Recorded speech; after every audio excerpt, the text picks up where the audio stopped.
आती है कि आप परंपरा को नहीं मानते, परंपरा को नहीं मानते। परंपराओं से मैं परंपराओं से दीक्षा लेने के बाद जो परंपराएं धर्म में विखंडन पैदा करें, आपस में फूट पैदा नहीं करें, मेरे भाई, ऐसी परंपरा को परंपराएं मानते नहीं हो आनी कि चाहिए। नहीं ये बताओ, परंपरा के सिद्धांत को मानते हो कि नहीं परंपराओं मानते हो को, ये बताओ।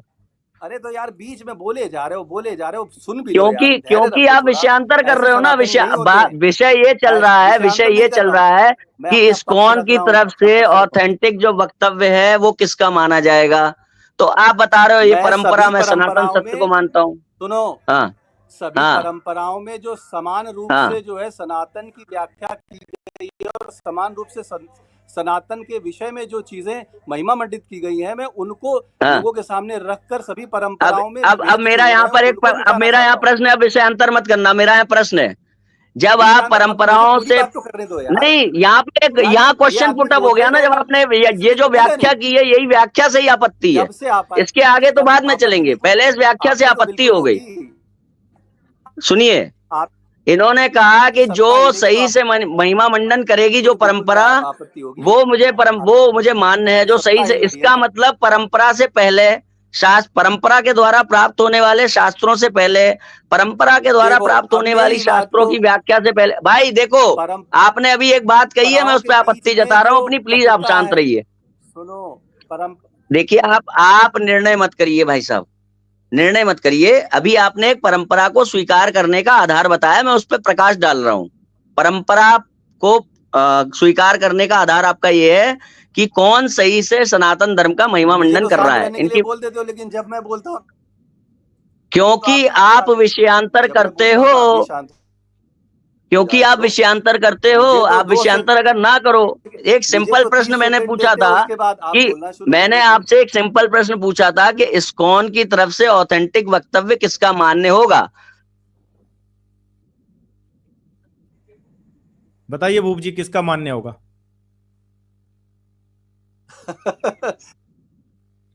हाँ, किसका आपका मान्य होगा, या जो जिनसे ये बात करके आए हैं उनका मान्य होगा? आप क्योंकि बताइए। आपको मेरी बातें अच्छी नहीं नहीं, लगती, अच्छी मेरी की बात बातों से नहीं। आप मैं ये एक्सपोज पहले ही होते हो, सिद्ध कर इसलिए चुका आपको हूँ लगता कि है ये इनके अरे लिए नहीं, परंपरा अच्छी प्रमाण है ही नहीं।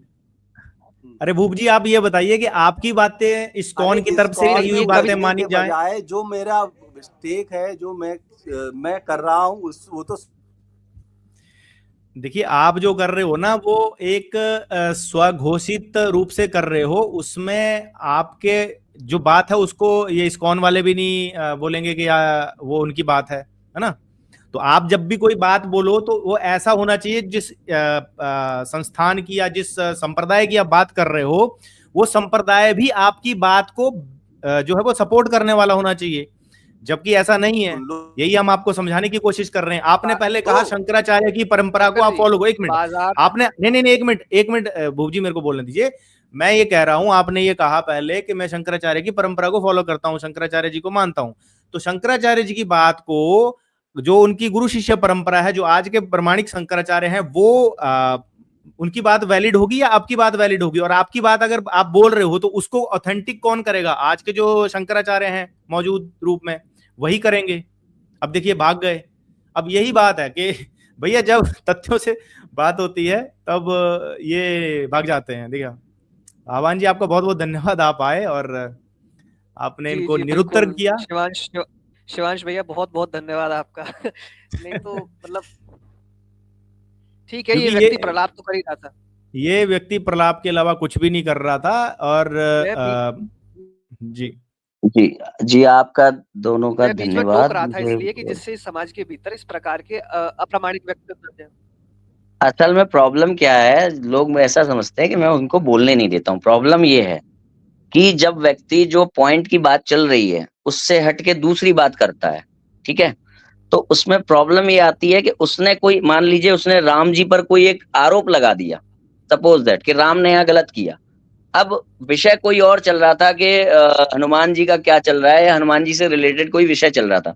अब उसने क्या किया, एक गंभीर यहाँ पर वक्तव्य दे दिया कि राम जी पर यह आरोप लगता है। अब क्या होगा, मुझे वहां पर राम जी को वो डिफेंड करने के लिए, राम जी को जो उसने आरोप लगाया है उस आरोप को निराकरण के लिए बात करनी होगी अगली, और वो जो विषय चल रहा था हनुमान जी वाला, वो छूट जाएगा। इसलिए जब व्यक्ति कट टू कट पॉइंट पे रहता है ना, इधर उधर की बातें नहीं करता है, तो उससे बात करने में आनंद आता है। ऐसे लोग मिले हैं, ऐसा नहीं है कि आज तक बात नहीं हुई है।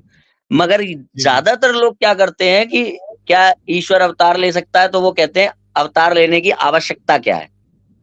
ज्यादातर लोग वो ये होते हैं, वो उससे अलग हटाएंगे मामले को। तो अब क्या होगा जब वो अलग हटेगा, अच्छा फिर मैं कहूंगा अच्छा चलो उसको वेद लिखने की आवश्यकता क्या है, तो फिर वो कोई आंसर दे देंगे क्वेश्चन के रूप में, फिर मैं उस क्वेश्चन का जवाब देने एक तीसरा विषय खुल जाएगा। इस तरीके से विषय खुलते खुलते खुलते खुलते वो कभी भी निष्कर्ष में पहुंचेगा ही नहीं।